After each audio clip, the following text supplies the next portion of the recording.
वसुदेव सुतम देवम कंस चाणूरमर्दनम देवकी परमानंदम कृष्णम वंदे जगद्गुरु।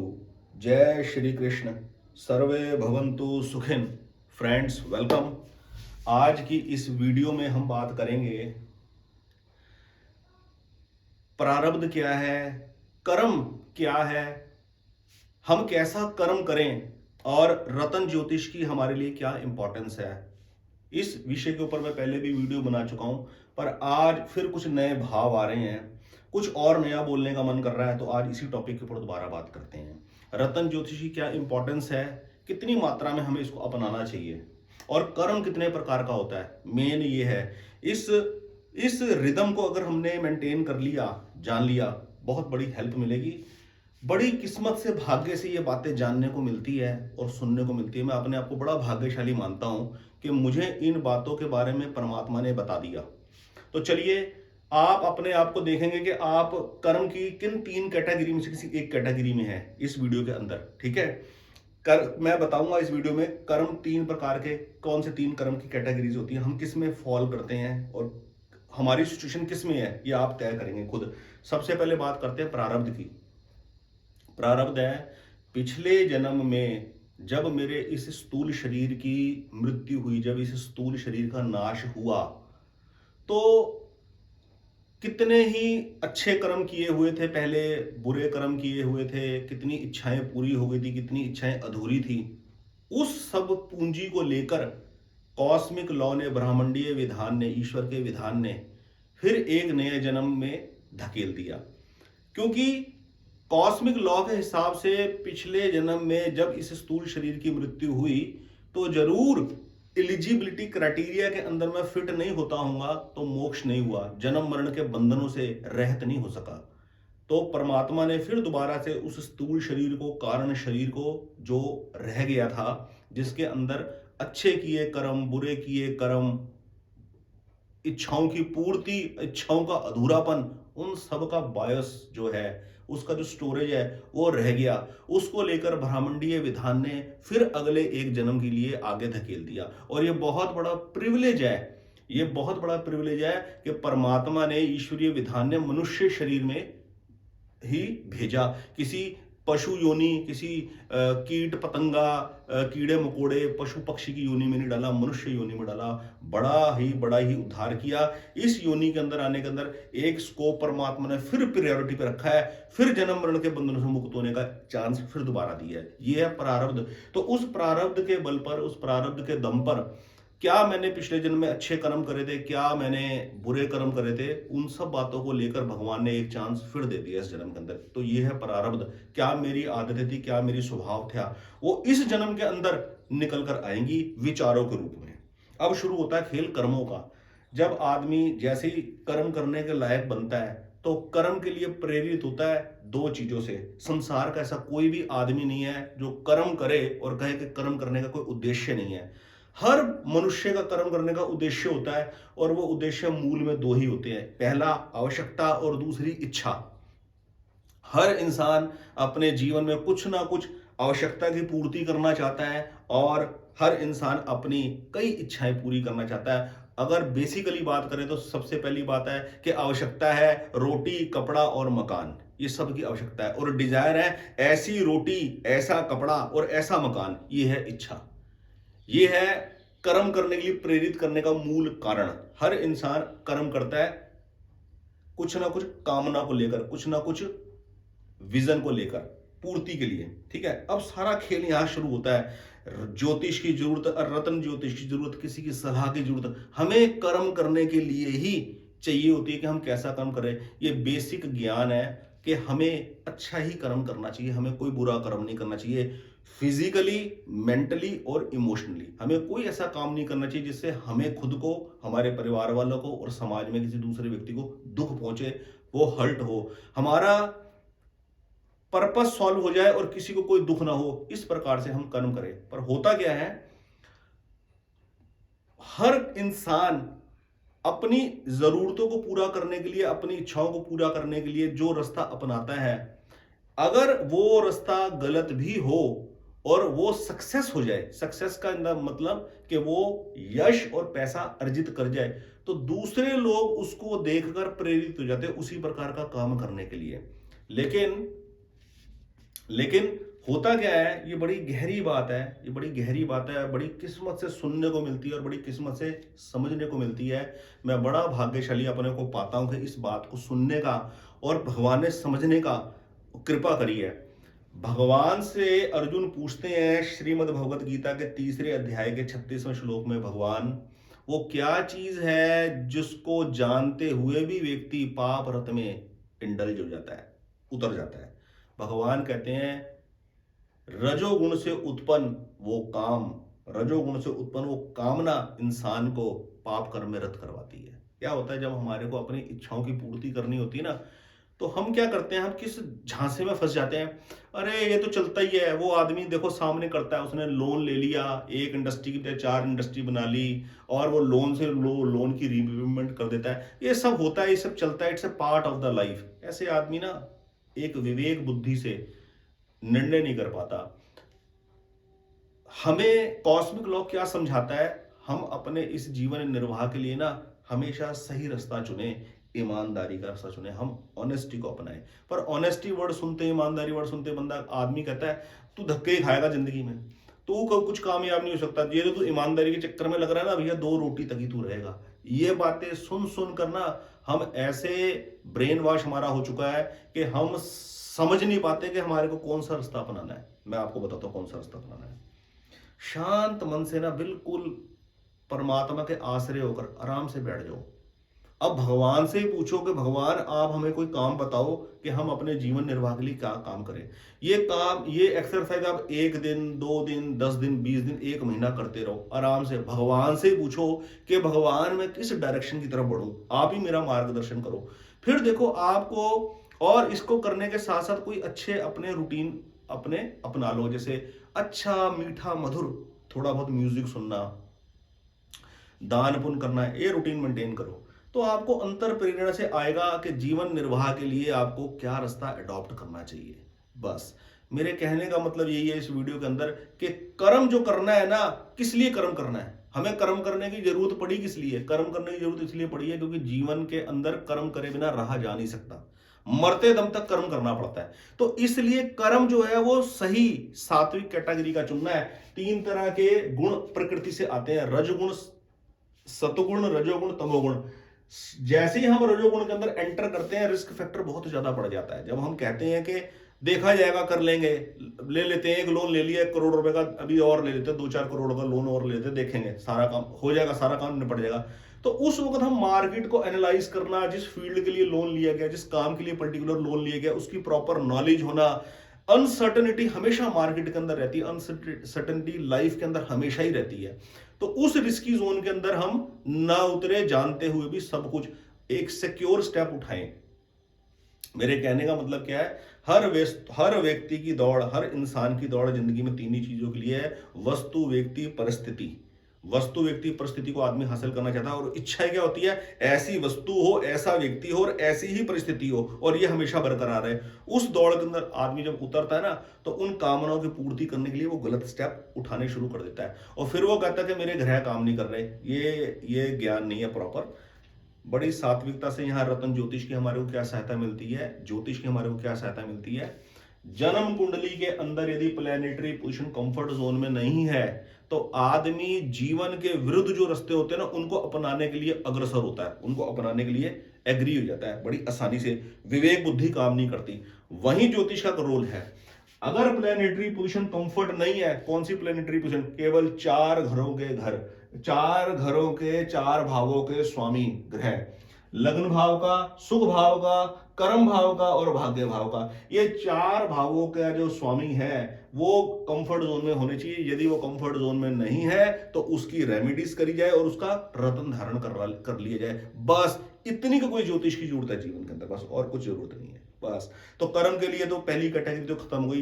पहली कैटेगरी है कर्म की, वस्तु, व्यक्ति, परिस्थिति के लिए जो संघर्ष करना पड़ता है, जो मेहनत करनी पड़ती है, उसके अंदर हम वस्तु, व्यक्ति, परिस्थिति की प्राप्ति सही रास्ते से करें, सही मार्ग से करे, दुनिया को देखकर सुनी सुनाई बातों को सुनकर फालतू का रिस्क, बेमतलब का रिस्क न ले। अंधाधुन उतर गए क्रिप्टो मार्केट के अंदर, अंधाधुन उतर गए स्टॉक मार्केट के अंदर, उसमें काम भी करना है, सोच समझ के काम करो। जितनी पूंजी आपके पास है सिर्फ 20% लगाओ, बाकी सब रिजर्व रखो। वो भी तब लगाओ जब सोच समझ के स्टडी कर लो मार्केट की, किसी को देख के मत लगाओ। कोई स्टॉक मार्केट के अंदर उतरा, उसने 50 लाख इन्वेस्ट किया और अब 50 करोड़ पे पहुंच गया, अब वो मोटिवेशन स्पीकर बनकर बता रहा है दुनिया को कैसे स्टॉक मार्केट से पैसे कमाए जाते थे। क्या खाली बैठे हो, नौकरी के अंदर बैठे हो, क्या म्यूचुअल फंड के अंदर पैसे लगा के बैठे हो, क्या एक प्लॉट खरीद कर बैठे हो, चुपचाप निकालो वहां से पैसा, लगाओ स्टॉक मार्केट के अंदर। उन सब बातों को सुनकर पहले विचार करो, स्टॉक मार्केट रीडिंग लो, किसी भी काम में रिस्क लेने से पहले रीडिंग लो, तब आप उतरो। तभी आदमी सही जेमस्टोन पहनकर भी कहता है मेरे जीवन में ना कुछ हुआ नहीं, क्योंकि प्रोसीजर को सही तरीके से फॉलो नहीं करता।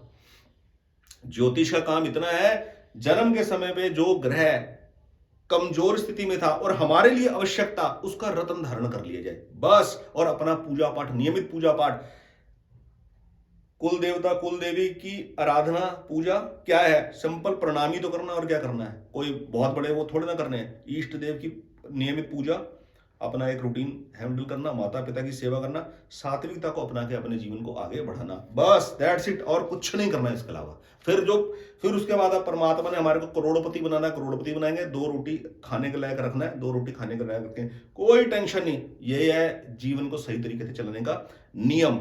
इसमें क्या होता है, कॉस्मिक लॉ बैलेंस रहता है। ये पहली कैटेगरी कर्म की। अब दूसरी कैटेगरी सुनो कर्म की। दूसरी कैटेगरी है कर्म की, दौड़ जीवन में वस्तु व्यक्ति परिस्थिति के लिए नहीं है। अब जो कर्म है ना, वो कर्तव्य परायणता के लिए है। ये देखिए कर्म, पहला कर्म मैंने आपको बताया रिस्की जोन है। जब हमने कामना की पूर्ति के लिए काम करना है, कोई कर्म करना है कामना की पूर्ति के लिए, तो हमने सत्वगुण की कैटेगरी को चूज करना है, सत्वगुण की कैटेगरी में रहना है। नियमित पूजा पाठ कर्म कर कर, रेलेवेंट जेमस्टोन धारण कर कर सही मार्ग से पैसा कमाना है, गलत रास्ता नहीं अपनाना। यहां उसमें रजगुण और तम गुण में नहीं जाना। यही इसीलिए पूजा पाठ बताया जाता है, यही पूजा पाठ की इंपॉर्टेंस है, मेन फाउंडेशन ही वही है जीवन की। फिर दूसरा कैटेगरी आती है कर्म की।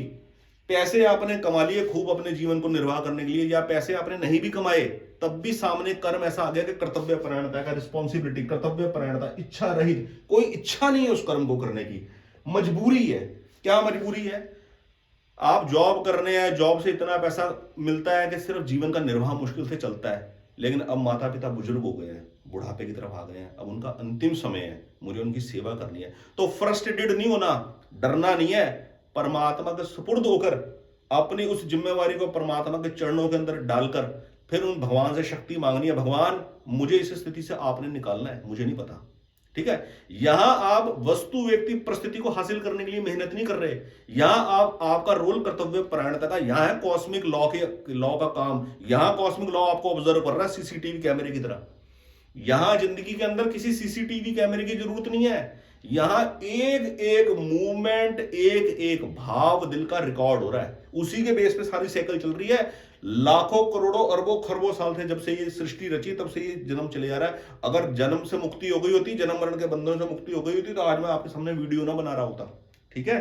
भगवान ने फिर एक मौका दिया है इस जन्म में, भैया फिर सुधर जा, फिर सुधर जा, सही लाइन पे आ जा, ठीक है। तो अब दूसरे तरह का जो कर्म है वो है कर्तव्य परायणता। मेरे पास पैसे है नहीं है, मेरे सामने रिस्पॉन्सिबिलिटी पड़ी है, इस रिस्पॉन्सिबिलिटी से भागना नहीं है, भागूंगा नहीं, इसको निभाना है, और भगवान उस रिस्पॉन्सिबिलिटी को निभाएंगे। आप देखना, अभी एक केस मेरे सामने आया, मेरे एक जानकार है व्यूअर, उनसे बात हुई, मेरे जब उनसे पहले बात हुई थी 1.5 साल पहले, 2 साल पहले, मैंने उनको कहा जिंदगी में आप अब्रॉड क्यों नहीं गए, अब्रॉड जाना चाहिए था, आपको तलाश करनी चाहिए अब्रॉड में जॉब करने की, आप कहां इस क्वालिफिकेशन को लेकर यहां फंसे पड़े हो। और इस क्वालिफिकेशन को लेकर अगर अब्रॉड में जॉब ना भी मिलती तब भी आप किसी दूसरे प्रोफेशन में अंदर जाते, वहां 5 साल 7 साल काम कर वापस लौट आते। अब जिस जॉब में है वहां प्रमोशन नहीं हो रहा, स्टक है पोजीशन, इंक्रीमेंट नहीं हो रहा, जो पैसा आता है उतने पैसे से घर चलता है, सिर्फ जिम्मेवारी निभती है। माता पिता बुजुर्ग हो गए हैं, अब माता पिता थोड़ी सी टफ कंडीशन में है, मतलब कि अब उनको प्रेजेंस चाहिए, उनको प्रेजेंस चाहिए बेटे की। अब मैंने कहा अब अब्रॉड जाने के बारे में नहीं सोचना, चर लगन है, अब वो फार्मूले अब छोड़ दो, अब उसको विश्राम देने की जरूरत है। अब अब्रॉड जाने के बारे में सोचना, अब ऑफर मिले तब भी मैंने कहा होल्ड कर देना, अब सिर्फ और सिर्फ कॉन्सेंट्रेट होना है अपनी जॉब के ऊपर। जॉब के ऊपर डिफिकल्टी क्या है, सबको दूसरों को प्रमोशन मिल रहा है, उसका प्रमोशन नहीं हो रहा, भूल जाओ, मैं कोई बात नहीं, कोई टेंशन नहीं। इस चीज को इंटरप्ट नहीं करना अपनी लाइफ के अंदर, इससे डिस्ट्रैक्ट नहीं होना। दूसरों का इंक्रीमेंट होगा, दूसरों का प्रमोशन होगा, मेरा नहीं होगा। जो जॉब चल रही है, जैसी जॉब चल रही है, उसको बरकरार रखो, वो बरकरार रहेगी, क्योंकि कॉस्मिक लॉ को पता है अब आपने कर्तव्य परायणता की तरफ उतरना है। और आपकी अब सबसे लाइफ की सबसे अटमोस्ट प्रायोरिटी है अपने बुजुर्ग माता पिता को संभालना, उनको अब अपना टाइम देना। यह है दूसरा कैटेगरी का कर्म। जब आदमी कर्तव्य परायणता की तरफ ध्यान देता है ना, तो उसका कॉस्मिक लॉ में अच्छे नंबर मिलते हैं, उसको बढ़िया नंबर मिलते हैं। और तीसरा कैटेगरी है कर्म की, ना तो वस्तु व्यक्ति परिस्थिति चाहिए जीवन के अंदर, कामना, ना तो वस्तु व्यक्ति परिस्थिति के लिए दौड़ना है, कर्म करना है, ठीक है, और ना अब कोई कर्तव्य परायणता है। कर्तव्य परायणता भी उठ गए, अब कोई अपनी रिस्पॉन्सिबिलिटी कोई नहीं है। अब क्या है, अब कुछ भी नहीं, खाली बैठे, अब क्या करें, अब है सेवा थर्ड पर्सन की, जिसको कुछ जानते नहीं, उसके लिए अपना सब कुछ निछावर कर देना, उसके लिए पूरी जी जान से उसके कल्याण के लिए हेल्प करनी। जैसे फॉर लाइव एग्जांपल, परम पूज्य प्रेमानंद जी महाराज वृंदावन के अंदर क्या कर रहे हैं, अपने लिए कुछ भी नहीं, कुछ भी नहीं कर रहे, खाना भी एक टाइम खा रहे इतना सा प्रसाद के रूप में, कुछ भी नहीं कर रहे, केवल और केवल जन कल्याण कर रहे हैं। किसका, हमारा, लोगों का। सुधर जाओ, सही रास्ते पे आ जाओ, सुधर जाओ, सही रास्ते पे आ जाओ, सही तरीके से ईमानदारी से पैसे कमाओ, रोजी रोटी कमाओ, भगवान का नाम लो और इस संसार से चलते बनो। बस हमारा जो टाइम है लाइफ में बहुत शॉर्ट है, बहुत शॉर्ट। क्या हम बातें कर रहे हैं बड़ी बड़ी, करोड़पति बनना होगा बन जाएंगे, कोई दिक्कत नहीं है। इसी 24 घंटे के अंदर करोड़पति बनता है हर आदमी, ज्यादा मेहनत करके कोई करोड़पति नहीं बनता, 24 घंटे के अंदर ही बनते हैं करोड़पति सारे के सारे। सबके पास 24 ही घंटे हैं। दुनिया का सबसे अमीर आदमी भी 24 घंटे लेकर बैठा है, और मजदूर भी जो ईंटें ढो रहा है उसके पास भी 24 ही घंटे है। इसलिए कॉस्मिक लॉ ने जब हमारी एलिजिबिलिटी देखनी है ना, वहां पे हमारे को ऐसे घुमा देगा और हमारे को वैसा बना देगा। अभी हम आलसी बने बैठे, कोई भी आदमी आलसी बना बैठा है, यार एक नौकरी में पड़ा बैठा हूं, हाँ एक नौकरी में बने बैठे। जिस वक्त परमात्मा ने करोड़पति बनाना होगा ना, अपने आप ही एनर्जी ऐसी भर देगा, आप बिना कोई अंगूठी पहने, बिना किसी ज्योतिषी की सलाह लिए, यही 12-14 घंटे काम करके करोड़पति बन जाओगे, कोई दिक्कत नहीं है। अंगूठी की जरूरत होगी, किसी सलाहकार के पास पहुंचा देगा। जिस चीज की आपको जरूरत होगी कॉस्मिक लॉ से फुलफिल कर देगा। दैट्स इट, खत्म, बस आज की वीडियो खत्म है। प्रारब्ध, कर्म, रतन ज्योतिष के बारे में मैंने आपको बता दिया, ठीक है। और एक बात और बता दूं, रतन पहनने के लिए मेरा कोई दबाव, कोई इतना जोर नहीं होता। मैंने अपने जीवन के अंदर रतन धारण करे हैं और जीवन के बहुत संघर्ष के दौरों से गुजरा हूं। आज भी मेरा जीवन कोई ऐसा नहीं है कि मैं बड़ी लग्जरी जिंदगी जीता हूं और मेरे जिंदगी में कोई ऑब्स्टेकल नहीं है। ये सब चलता रहता है, ये सब खेल है परमात्मा का। परमात्मा ही हमारा मार्गदर्शन करते हैं। बस परमात्मा के चरणों को, मूल को पकड़ के रखो। बस आप उनको जिस भी नाम से जानते हो, जिस भी नाम से आपको वो प्रिय लगते हैं, बस आपको जिंदगी में ज्योतिषी की जरूरत होगी, ज्योतिषी मिल जाएगा। आपको अंगूठी की जरूरत होगी, आपको अंगूठी मिल जाएगी, कोई प्रॉब्लम नहीं है। मैं जितनों को भी जेम स्टोन रेकमेंड करता हूं ना, आप यकीन मानना वो सबके सब मेरे से ही बोलते हैं फर्स्ट प्रायोरिटी कि सर आप जेम स्टोन हमें बता दीजिए। मैं जेम स्टोन कभी किसी को रेकमेंड नहीं करता, ताकि ये मैसेज लोगों को मिल जाए, मेरा जेम स्टोन बेचकर पैसे कमाने का कोई लालच नहीं है। मेरा केवल और केवल इतना ही उद्देश्य है कि जो व्यक्ति ईमानदारी से जिंदगी जीना चाहता है, मेहनत कर रहा है और उसके जिंदगी के अंदर ऑब्स्टेकल है और वो हर तरीके का सात्विक जीवन शैली भी अपनाकर बैठा है, अगर उसको ये लगता है जिंदगी में कि यार एस्ट्रोलॉजी के अंदर कोई एक ऐसी चीज है जिसने मेरे काम को रोक रखी है, तो मैं उनको गाइडेंस देता हूं। मेरा गाइडेंस देने का उनको काम है और उनको पूरे रिलैक्स्ड मोड तक पहुंचाना मैं अपना फर्ज समझता हूं कि भैया आपको जन्म कुंडली देखकर यदि किसी जेमस्टोन की आवश्यकता हुई, रत्न की जरूरत हुई, तो मैं आपको प्रिस्क्राइब कर दूंगा। और ये भी कोई कंपल्शन नहीं है कि अगर आप कुंडली का विश्लेषण कराएंगे तो मैं आपको जबरदस्ती कोई रत्न बताऊंगा कि ये पहनना ही पड़ेगा, ऐसा कुछ नहीं है। अगर आपकी प्लैनेटरी पोजीशन स्ट्रांग हुई तो उसके लिए रत्न कुछ नहीं बनेगा। जैसे मैंने अभी आपको केस बताया कि व्यूअर थे जिनको मैंने अभी बताया कर्तव्य परायणता के वो जोन में आ गया, अब माता पिता की सेवा करने का टाइम आ गया। उनके जन्म कुंडली के हिसाब से उनके प्लैनेटरी पोजीशन इतनी स्ट्रांग है कि उनको किसी जेमस्टोन की जरूरत नहीं है। तो मैंने कहा अब मैं आपसे पैसे ठगता रहूं पूजा पाठ के नाम पर, या कोई जेमस्टोन पहना दूं आपको, बिल्कुल भी इन चक्करों में नहीं पड़ना। रिलैक्स्ड होकर बैठ जाओ। मैंने आपको बिल्कुल क्रिस्टल क्लियर बता दिया किस पाथ को आपको फॉलो करना है। जो एग्जिस्टिंग जॉब है बिल्कुल उस पर फोकस रखना है, नई जॉब भी ढूंढनी नहीं है। क्यों? आपका माइंड डिस्ट्रैक्ट होगा, नई जॉब पे आप जाओगे, वहां जगह बनाने के लिए, नए लोगों के साथ एडजस्ट होने के लिए आपको टाइम देना पड़ेगा, एक्स्ट्रा अटेंशन देनी पड़ेगी और अपनी आउटपुट दिखानी पड़ेगी आपकी। अब आपकी जगह बन गई इस ऑर्गेनाइजेशन में, जब कभी छुट्टी चाहिए वो भी मिल जाती है, एक एक फ्रेंडली इन्वायरमेंट बना, उसी के अंदर आपने मर्ज होना है। क्यों? क्योंकि अब आप कर्तव्य परायणता के जोन में हो, माता पिता को आप मेन प्रायोरिटी दो। ये है कॉस्मिक लॉ के साथ अलाइन होना। जब हम कॉस्मिक लॉ के साथ अलाइन होते हैं ना, तो हमारा देव ऋण, ऋषि ऋण, पितृ ऋण बैलेंस होता है, उससे हमारा छुटकारा मिलता है, वो बोझ हमसे कम होता है। एक चीज तो हमें माननी पड़ेगी ना, जब भगवान ने हमारे को ये प्रिविलेज दिया है कि हमारे प्रारब्ध के अनुसार हमें एक नया जन्म दिया है, तो कितनी बड़ी प्रिविलेज है कि उसने हमारे को इंसान बनाया है, हमारे को पशु पक्षी कोई जानवर की योनि में नहीं डाल दिया। आज की इस वीडियो में इतना ही बहुत है। जय जय श्री कृष्ण, जय श्री कृष्ण, जय श्री कृष्ण। सर्वे भवन्तु सुखिनः।